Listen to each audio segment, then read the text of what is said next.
ریاکاری کے 10 علاج۔ نمبر 1، پہلا علاج یہ ہے کہ اللہ تعالیٰ سے مدد طلب کیجیے۔ بارگاہ رب العزت میں یوں دعا کیجیے کہ اے اللہ عز و جل مجھے ریاکاری کی بیماری سے شفا عطا فرما، میری خالی جھولی کو اخلاص کی عظیم دولت سے بھر دے۔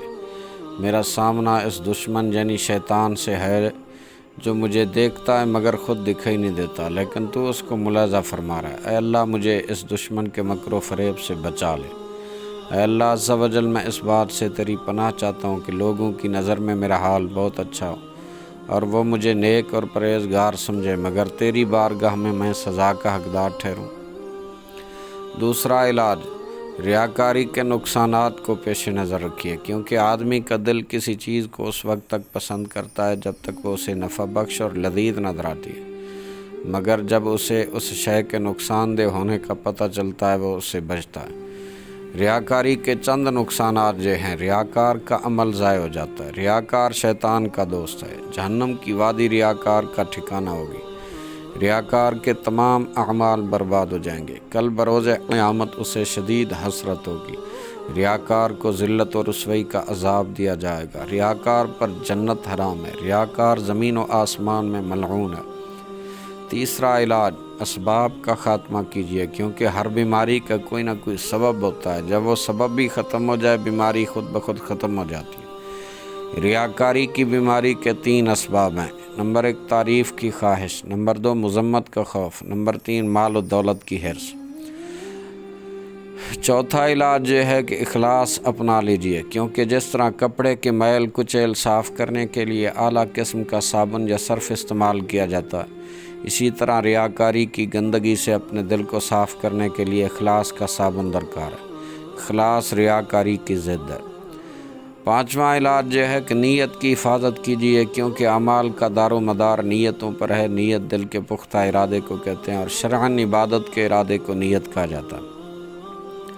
یاد رکھیے جتنی نیتیں زیادہ اتنا ثواب زیادہ، لہٰذا ہر جائز کام سے اول اچھی نیتیں کر لیجیے تاکہ عمل کے ساتھ ساتھ ثواب کا خزانہ بھی ہاتھ آ جائے۔ چھٹا علاج، دوران عبادت شیطانی وسوسوں سے بچیے، کیونکہ شیطان ہمارا ازلی دشمن ہے جو مسلسل ہمارے دلوں میں وسوسے ڈالنے کی کوشش کرتا رہتا ہے، لہٰذا رب عز و جل کی بارگاہ سے شیطانی وساوس سے بچتے رہنے کی ہر وقت دعا کرتے رہیں۔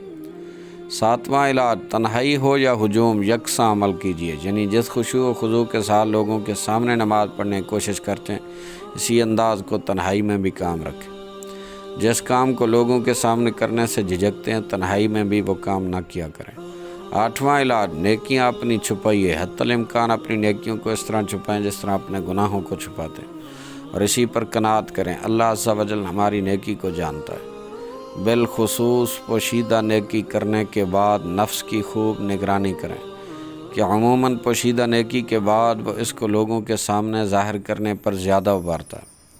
نواں علاج، اچھی صحبت اختیار کیجیے۔ ہر صحبت اپنا اثر رکھتی ہے، اچھی صحبت اچھا اور بری صحبت برا۔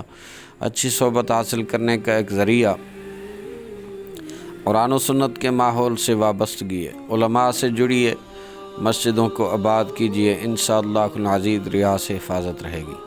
10واں علاج، اوراد اور وظائف کو معمول بنا لیجیے۔ ریاکاری کی تباہ کاریوں سے بچنے کے لیے اپنا روحانی علاج بھی کیجیے، مثلا جب بھی دل میں ریاکاری کا خیال آئے اعوذ باللہ من الشیطان الرجیم 1 بار پڑھنے کے بعد الٹے کندھے کی طرف 3 بار تھو کر دیجیے۔